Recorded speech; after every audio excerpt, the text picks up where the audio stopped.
In the 4th generation Carnival, the second row center seat is incredibly useful. First, it can even be used as a table.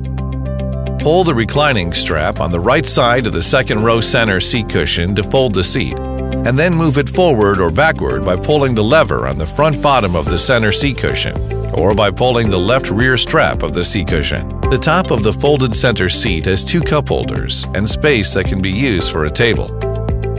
When you're done using it, pull the reclining strap on the right side of the seat cushion and flip the center seat to the upright position.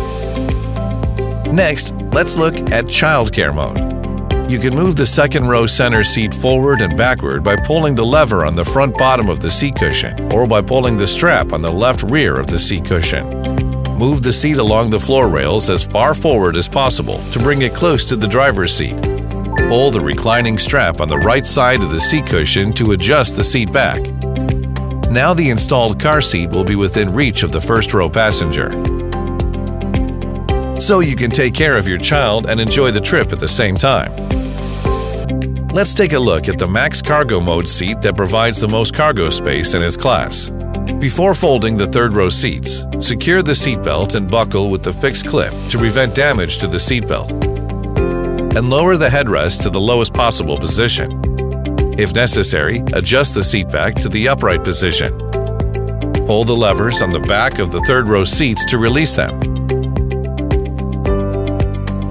Now pull the seat backward while holding the levers, and the seats will fold and fit snugly in the cargo space.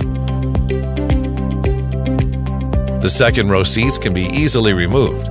Pull the back folding lever on the left side of the left seat cushion. Fold the seat back and pull the detach lever on the back rear side of the seat cushion, or pull the center seat strap.